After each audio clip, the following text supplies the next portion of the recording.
সভাপতি, যুব উন্নয়ন অধিদপ্তরের সম্মানিত পরিচালক প্রশাসন জনাব এম.এ. আকের মহোদয়, উপস্থিত আছেন আজকের অনুষ্ঠানের সম্মানিত বিশেষজ্ঞ হিসাবে জনাব মোহাম্মদ হুমায়ুন কবির, পরিচালক পরিকল্পনা, যুব উন্নয়ন অধিদপ্তর, প্রধান কার্যালয়, এবং আজকের অনুষ্ঠানের সভাপতিত্ব করছেন অত্র কেন্দ্রের যুব উন্নয়ন একাডেমি সম্মানিত অধ্যক্ষ জনাব মোহাম্মদ সেলিম খান মহোদয়, এবং অত্র কার্যালয়ের এবং অত্র একাডেমির কর্মকর্তা কর্মচারীবৃন্দ, এবং আমার সামনে আমার প্রাণপ্রিয় সহপাঠী ভাই, সকলে আমার সালাম শুভেচ্ছা গ্রহণ করেন। আমরা আজকে গত 5 দিন ব্যাপী যে প্রশিক্ষণটি গ্রহণ করলাম, অসাধারণ একটা প্রশিক্ষণ বা অসাধারণ একটা প্রশিক্ষণ কারিকুলামের আওতায় আমরা সুন্দরভাবে, এবং আমি মনে করব আমাদের যে জ্ঞান আমরা অতীতে অর্জন করেছি, যে সেই জ্ঞান দিয়ে আমরা আমাদের প্রশিক্ষণ কার্যক্রম পরিচালনা করছি প্রশিক্ষক হিসাবে আমাদের জেলার, এবং আমাদের যারা স্টুডেন্ট আছে বা প্রশিক্ষণার্থী আছে তাদেরকে যুব উন্নয়ন অধিদপ্তরের আওতায় পরিচালিত বিভিন্ন ট্রেডের যে প্রশিক্ষণ কারিকুলাম আছে তার আলোকে যুগোপযোগী প্রশিক্ষণ প্রদান করে আসছে।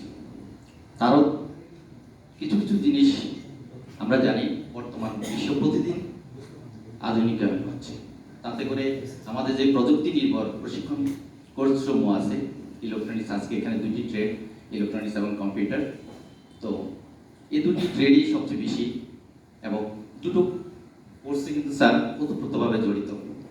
ইলেকট্রনিক্স ট্রেডের মাধ্যমে মূলত কম্পিউটারগুলো তৈরি করে, এবং কম্পিউটার আমরা যারা আছি বা কম্পিউটারের সাথে সংশ্লিষ্ট যারা সিস্টেম ইঞ্জিনিয়ার বা সফটওয়্যার ইঞ্জিনিয়ার আছে তারা সেগুলো ডেভেলপ করে, এবং আমরা সেই আলোকেই প্রশিক্ষণ প্রদান করে থাকছি। যুব উন্নয়ন অধিদপ্তরের অন্যতম প্রধান কাজ যুব উন্নয়ন প্রশিক্ষণার্থীদেরকে যুগোপযোগী প্রশিক্ষণ প্রদান করা। ধারাবাহিকতায় আমরা এই কারিগরি প্রশিক্ষণ কার্যক্রম শুরু হয় মূলত 1999। তার আগে পাইলটিং একটা প্রকল্প ছিল নির্দিষ্ট কয়েকটা জেলায়, তার পরবর্তীতে 1999-তে এসে মূলত পুরো দেশব্যাপী এই কার্যক্রম প্রসারিত হয়, এবং একটি পর্যায়ে এসে আমাদের আসলে প্রশিক্ষণার্থীদের প্রশিক্ষণ দেওয়ার মতো কোনো কম্পিউটারের কোনো ব্যবস্থা ছিল না। সেটা আমরা যদি কম্পিউটার বলি বা চেয়ার টেবিল থেকে শুরু করে সব কিছুর একটা স্বল্পতা ছিল, কিন্তু এই সক্ষমতা বৃদ্ধিকরণ প্রকল্পের আওতায় আমরা মোটামুটি এখন জেলা কার্যালয়ে যে পরিচালিত এই প্রশিক্ষক যে 4টা কারিগরি প্রশিক্ষণ আছে এগুলো এখন মোটামুটি স্বয়ংসম্পূর্ণ। তারপরও কিছু জিনিস, কিছু বর্তমান যুগের সাথে কিছু সীমাবদ্ধতা আছে। সেভাবে যদি স্যার আমাদেরকে কম্পিউটার ল্যাবে, আমরা জানি ইলেকট্রনিক্স, ইলেকট্রিক্যাল এবং রেফ্রিজারেশন, এয়ার কন্ডিশনিং তাদের ক্লাসরুমে বা প্র্যাকটিক্যাল ক্লাস বা থিওরি ক্লাসরুমে তাদেরকে একটা এলসিডি বা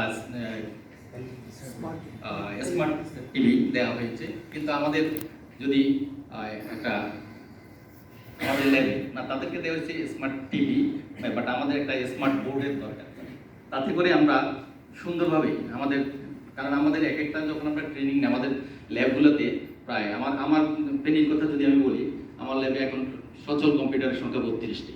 তো 32টি কম্পিউটার যদি আমি আমাদের যেই প্রজেক্টর আছে, প্রজেক্টরও অনেকটা পুরনো হয়ে গেছে, ডিসপ্লেটা ভালো আসে না, কালারটা ফুলফিল পাওয়া যায় না। সেই প্রেক্ষাপটে যদি আমাদের একটা স্মার্ট বোর্ড থাকে তাহলে অনেক সুন্দরভাবে আমরা আমাদের প্রশিক্ষণার্থীদের, মানে তারা যে ডিমান্ড নিয়ে আসে, যে চাহিদা নিয়ে আসে, যে যুব উন্নয়নে সে ভালো একটা প্রশিক্ষণ গ্রহণ করবে 6 মাসে এবং তার বাস্তব জীবনে সেটা কাজে লাগবে, সেটা আমরা অনেকটা ফুলফিল করতে পারবো।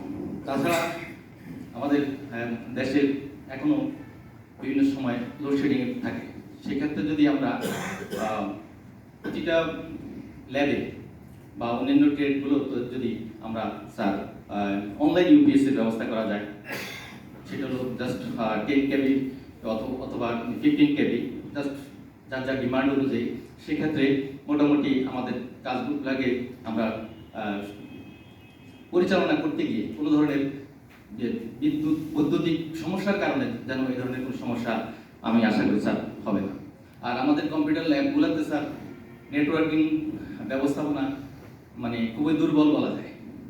তো সেক্ষেত্রে ওখানে সুইচ এবং নেটওয়ার্কিং যে কম্পোনেন্টগুলো আছে সেগুলো যদি নতুন করে সরবরাহ করার ব্যবস্থা থাকে, সেক্ষেত্রে আমরা নেটওয়ার্কিং আওতায় আনলে মোটামুটি আমরা সবগুলো কম্পিউটার ইন্টারনেট কানেকশন দিয়ে প্রশিক্ষণার্থীদের বর্তমান প্রেক্ষাপটে আমরা জানি এখন এআই এর যেই ব্যাপক ব্যবহার, এই এআই এর ব্যাপক ব্যবহার দেখাতে গেলে সেক্ষেত্রে আমাকে প্রতিটা পিসির সাথে, কারণ আমি যখন যে কোনো কিছু দেখালে সাথে সাথে সে যদি প্র্যাকটিস করতে না পারে, শুধু দেখি আসলে তেমন কোনো রেজাল্ট বা অ্যাচিভমেন্ট আশা করা যায় না। তো তো সেই প্রেক্ষাপটগুলো আমরা যে বলতে পারছি, এটাই জিনিসটা আমার খুব ভালো লাগছে। কারণ এক সময় আমাদের তেমন একটা কম্পোনেন্ট ছিল না। এখন যে কেউ একটু কিছু পেলে তখন তার ইচ্ছা হয় যে আরেকটু কিছু কিভাবে পাওয়া যায়। সেই ধারাবাহিকতাগুলো তো আমি আজকে আমাদের এই অধিদপ্তরের একজন বড় মাপের দুজন, একজন আমাদের পরিচালক প্রশাসন মহোদয় আছেন এবং আমাদের এই প্রকল্পগুলো যিনি প্ল্যানিং করেন পরিচালক পরিকল্পনা মহোদয়, সেই জন্যই আমরা আসলে এই জিনিসগুলো আবেগ খুলে এই কথাগুলো বলার সুযোগ পেয়েছি স্যার। আর তারই পাশাপাশি স্যার আমাদের সবাই স্যার অনেক বয়স হয়ে গেছে। আপনার যে একটা আমাদের নিয়মিতকরণ, আমাদের কয়েকজন নিয়মিতকরণ হয়েছে, তার বাকি আমরা এই সমস্যার মধ্যে আছি। আপনি যে একটা উদ্যোগ নিয়েছেন স্যার, এটাকে আমরা আমাদের সকলের পক্ষ থেকে আমি সাধুবাদ জানাচ্ছি স্যার। আমরা আশা করি আমরা খুব অল্প সময়ের মধ্যে এটার একটা ভালো রেজাল্ট পাবো স্যার। সেক্ষেত্রে আমরা আপনাকে অন্তরের অন্তঃস্থল থেকে শুধু দোয়াই করতে পারবো স্যার। আর আমাদের এই বয়সে, শেষ বয়সে, কারণ অনেকে আমরা ইন্টারনেটে চলে গেছে, আমাদের মধ্যে থেকে প্রায় 2-3 জন, এই বছরের মধ্যে আবার 2-3 জন চলে যাবে। তো আমাদের এই মুহূর্তে এই জিনিসটা খুবই দরকার। তারপরে আমাদের কিছুদিন আগে আমাদের 2 জন সহকর্মী, একজনের কিছুদিন আগে এবং রিসেন্টলি আমাদের একজন সহকর্মী মারা গেছে। তো সেই প্রেক্ষাপটে আপনি যে একটা সুচিন্তিত সিদ্ধান্ত নিয়েছেন, এজন্য আমরা আপনাকে অন্তরের অন্তঃস্থল থেকে স্যার ধন্যবাদ জানিয়ে আমরা আজকে এখানে বক্তব্য শেষ করছি। সবাই ভালো থাকবেন, সুস্থ থাকবেন। আর আমাদের পরিচালক প্রশাসন মহোদয় এই যে সুন্দর একটা প্রকল্পের মাধ্যমে আমাদের যে কেন্দ্রগুলোকে সচল রাখছেন, আমাদেরকে কাজে উদ্বুদ্ধ করার জন্য নতুন প্রেরণা জুগিয়েছেন, এজন্য স্যারকে অনেক অনেক ধন্যবাদ জানাচ্ছি।